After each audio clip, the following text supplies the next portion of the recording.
The Poem of the Man God. The Third Year of the Public Life. Chapter 401. Simon of Jonah's Struggle and Spiritual Victory. 25th of March, 1946. In nomine Domini, and I am resuming at long last to write about you, O sweet gospel, following my master holily along the roads of Palestine.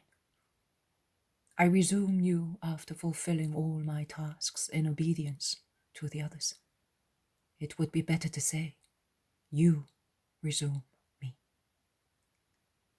I do not know whether anyone ponders on the mute but so instructive lesson that the Lord gives me through his silence, brought about by 3 different reasons. First, pity for the weakness of his sick mouthpiece, who at times is almost dying.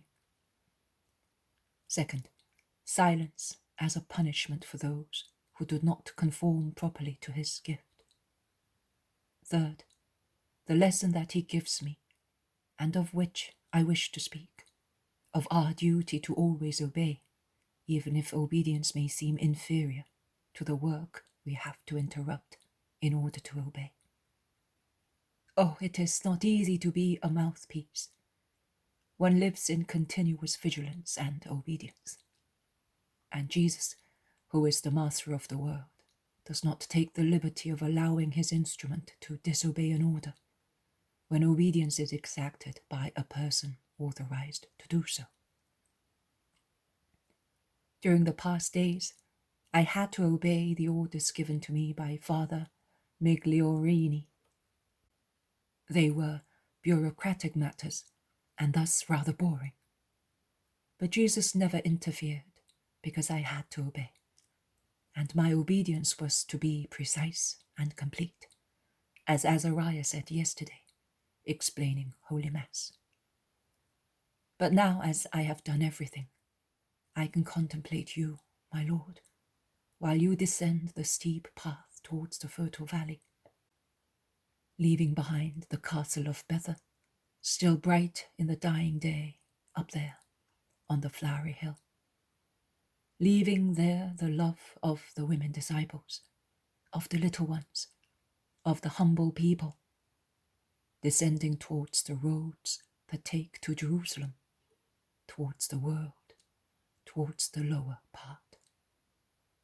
And it is darker there, not only because it is a valley, and thus sunshine and light are no longer there, but above all, because down there, in the world, are the snares, bitter hatred, so much evil, waiting for you, my Lord.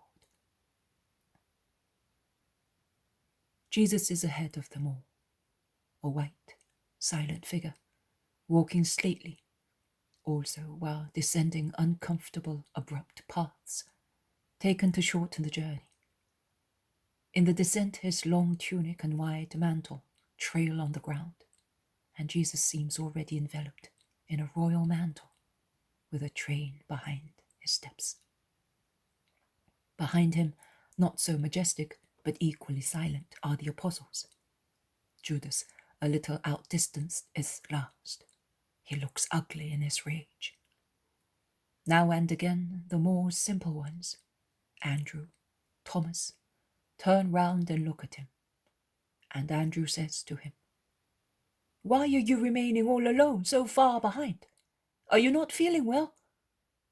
His question brings about a sharp reply. "Mind your own business!" That surprises Andrew, also because it is followed by a rude epithet. Peter is second in the line of the apostles, behind James of Alphaeus, who is immediately behind the master. And Peter hears the rude reply in the deep silence of the evening, and he turns round abruptly and is about to go back towards Judas. But he stops. He is pensive for a moment, then runs towards Jesus.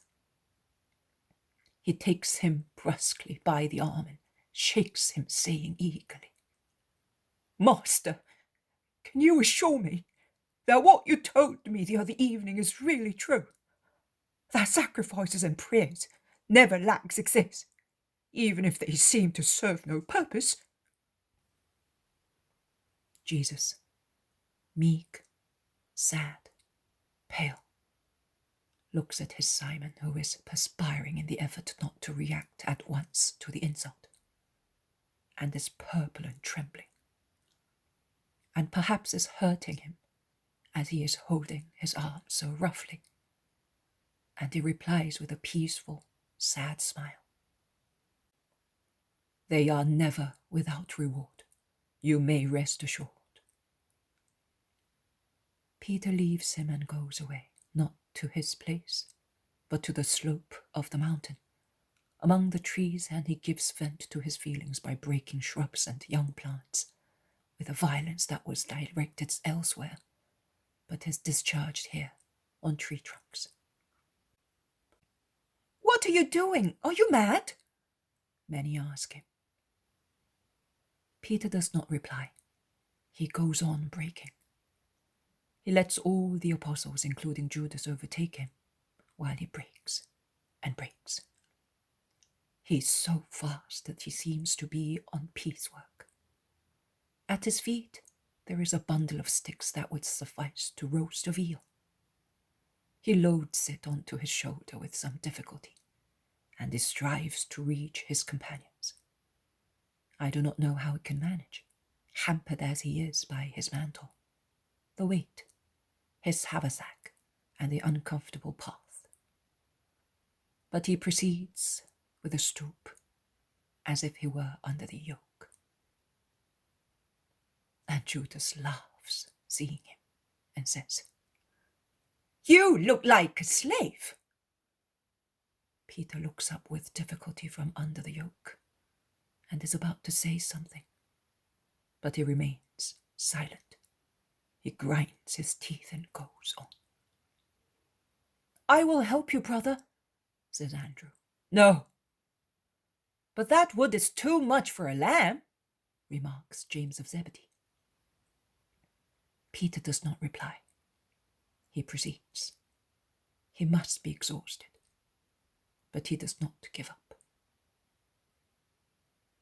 At last, at a grotto, almost at the bottom of the descent, Jesus stops with all the apostles. "We are staying here, and we will leave at daybreak," orders the master. "Prepare the supper."